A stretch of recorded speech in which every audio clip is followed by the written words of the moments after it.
This is the Altitude Daily Podcast. Everything you can't miss from today on Altitude Sports Radio. Mosher, Lombardi, and Kane. I know your guys love to play the game. I know they're always pros throughout the course of the year. I get all that. But there seems to be like a sense of seriousness about your club, about focus and about ramping up and about, you know, the just the serious nature of things coming down the stretch here. Do you sense it? Is it any different than it was 2 months ago? I mean, how, as a coach, how do you view what's happening with your club in preparation in the final stretch? Yeah, it's definitely different than it was 2 months ago. There's no question. I think one is like they see what I see, what you guys see, like that we've got like the belief in where we can go as a team has grown since the deadline, right? For obvious reasons.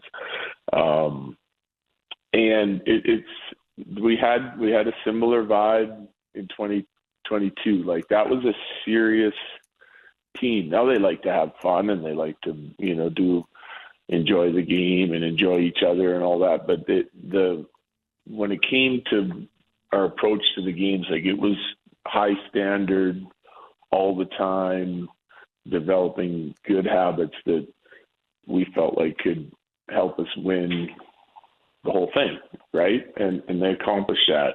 There's lots of guys in that room that were there in 2022. They see it, they understand it. We've talked about it. The belief really helps in those habits, and part of it is they know what we got to go through. It's not like you're going to get a weak team in the first round that you can kind of continue to build. Like when the puck drops for playoffs, if we're getting to where we want to go, we got to go through, you know, two of the top 4 teams right away.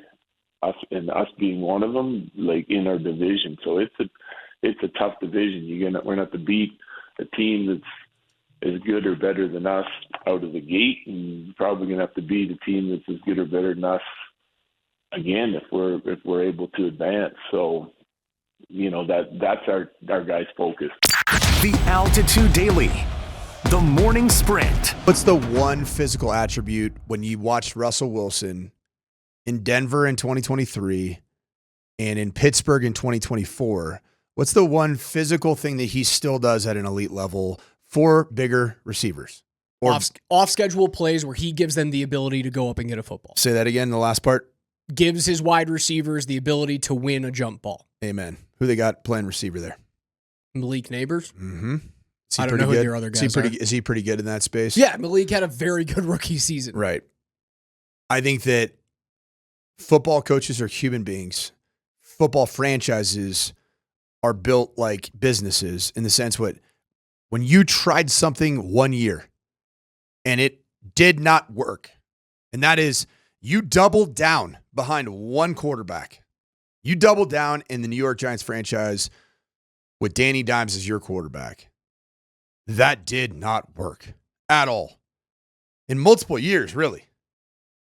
So what do? You react and respond in a manner that's extreme by going out and potentially having 3 options at the position that are 3, air quote, viable options. All I got to say is, insofar as the New York Giants select Shedeur Sanders, there will never in the history of football at any level be a more interesting, odd, dynamic, silly, goofy quarterback room than that quarterback room with Russell Wilson, Mr. Ultimate?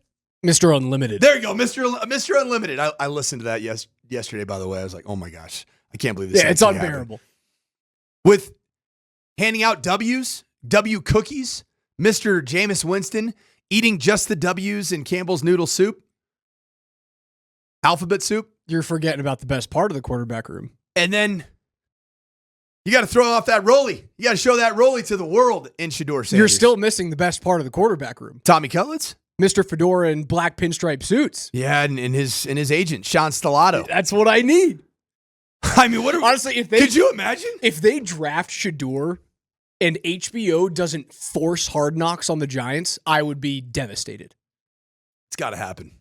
Can you imagine even Coach Prime visiting training camp? Be the at some greatest point? thing ever. It would be the best Hard Knocks that we've seen in years. Coach Prime interacting with Russell Wilson.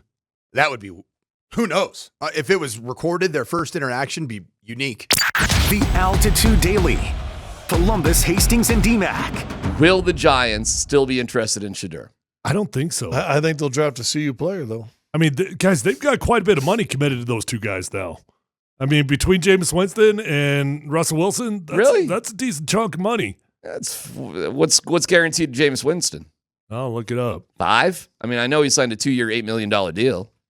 I mean, we're in the land of quarterbacks making $50 million a year. Well, that's true. I mean, $15 million in your quarterback room ain't that much.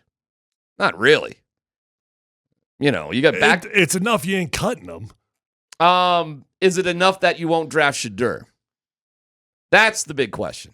Never mind what actually happens in the season. It's really crowded. Whether it's enough, whether it's like financially prohibitive, it's just crowded, right? Yeah, I mean that's a lot of dudes in that room. It's confusing. Winston gets $4 a year for 2 years. Mm-hmm. Yeah, the money, the quarterback money, right? For quarterback money, that's that ain't nothing. What's a third pick in the draft? Right, but I'm just thinking about it as personalities and bodies. Okay. Hey, if your answer's no, and the Giants are out on Shedeur, then that's fine. I mean, listen, I think logical minds would say, "What are you doing?" The problem is the Giants have said they are looking for a longer-term solution, and you've got a weak 2-year deal on Jameis and a 1-year deal on Russ. That ain't a long-term solution. Well, that's fair. That's true. Now, it does set up a situation where they could pass on Shedeur and, hey, welcome to the team, Jalen Milroe, Kyle McCord in the 3rd, 4th round, something like that. You could see a situation possibly like that too. And I'm not going to discount that that's a possibility. It certainly is. I mean, having 3 quarterbacks in camp certainly isn't unusual. However, I'm talking 3 quarterbacks like that's unusual. I'm talking specifically about Shedeur. Does this put Shedeur out of the run? If Shedeur's out of the run, then it's hello, Travis Hunter. Well, here's my bigger question. I wonder if they did this, not so much because they don't like Shedeur, but because they know the Browns do. That's what I wondered too. Did they have intel? Like, hey, we got to do something here, boys. Right. We got to prepare because it's looking like they're going 1 and 2. But again, that I would agree that's 100% what it is. That was my first thought. But then guess what? You lose the lottery, you get Travis Hunter. I mean, hello. Yeah. Right? You just got your wide receiver cornerback, whatever you want for the next decade. Signing Russell Wilson to this deal and drafting Shedeur, to me, doesn't rule the Giants out, but it doesn't make much sense. Correct. And why the Giants would do it at this point gives me a vibe that the Giants know that the Titans are taking Cam Ward and the Browns are taking Shedeur Sanders. The Altitude Daily. Kretman and Lindahl. It's J.D. Comfort, right? Sure. Well, he's still a likable enough fellow. Yeah, he didn't choose to leave. We had him on the show. Is he more likable than Miko? Would fans, I mean, he didn't choose to leave. You let him leave. Yeah, you let him leave, and then he got a nice contract from the Red Wings.